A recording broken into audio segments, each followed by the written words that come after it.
नमस्कार. हवामान अंदाज या यूट्यूब चॅनलवरती मी आशिष राऊत तुम्हा सर्वांचे पुन्हा एकदा स्वागत करतो. तर शेतकरी मित्रांनो, आता जे आहे ते राज्यामध्ये पुन्हा एकदा पावसाला सुरुवात होणार आहे.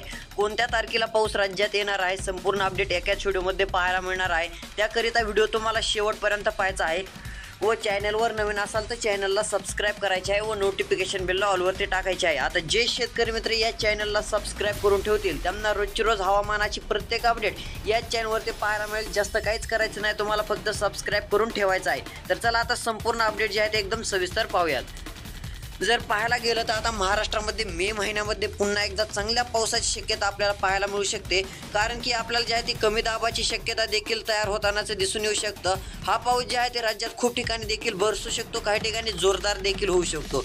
आता हे वातावरण कुठपर्यंत राहील नंतर जर पाहायला गेलं तर आता राज्यामध्ये पावसाला सुरुवात होणार आहे 7 मेला. 7 मेला पावसाला सुरुवात झाली की त्यामध्ये पुण्याचा भाग राहील, साताऱ्याचा भाग राहील, अकलूज सांगलीचा असेल. नंतर पाहायला गेलं इकडं उदगीर देगलूर असेल, बिदर असेल. पुन्हा नंतर जे आहे ती मान्सूनसाठी पोषक वातावरण देखील इकडे समुद्रामध्ये तयार होत आहे. आपण पाहू शकता यावर्षी जास्त काळजी करायची गरज नाही, चांगला पाऊस आपल्याला पाहायला मिळणार आहे. राज्यभर चांगला पाऊस राहील. जर आता शेतकरी मित्रांनो आजची जर परिस्थिती पाहिलं तर आज राज्यामध्ये पाहायला गेलं 1 मेला तर शेतकरी मित्रांनो आता 1 मेला उद्या जे आहे ते चांगल्या स्वरूपाचा पाऊस आपल्याला पाहायला मिळू शकतो. काही ठिकाणी म्हणजे सार्वत्रिक नाही आहे. बीड या ठिकाणी जर आता वातावरण तयार झालं तर पाहायला मिळेल, अन्यथा उन्हाची तीव्रता वाढणार आहे.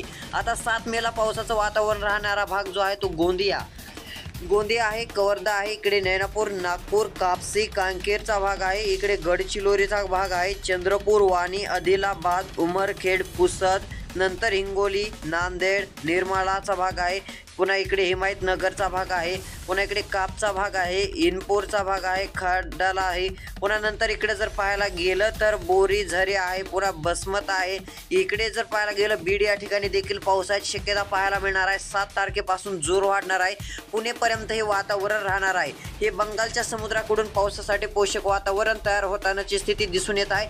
पूर्व भारतामध्ये मध्यम ते मुसळधार, काही ठिकाणी अतिवृष्टी देखील होऊ शकते अशी शक्यता आपल्याला दिसून येत आहे. रोजची रोज अपडेटसाठी चॅनल नक्की सबस्क्राईब करा, कारण आता पावसाचं वातावरण पुन्हा बनत आहे. संपूर्ण अपडेट याच चॅनलवरती पाहायला मिळेल.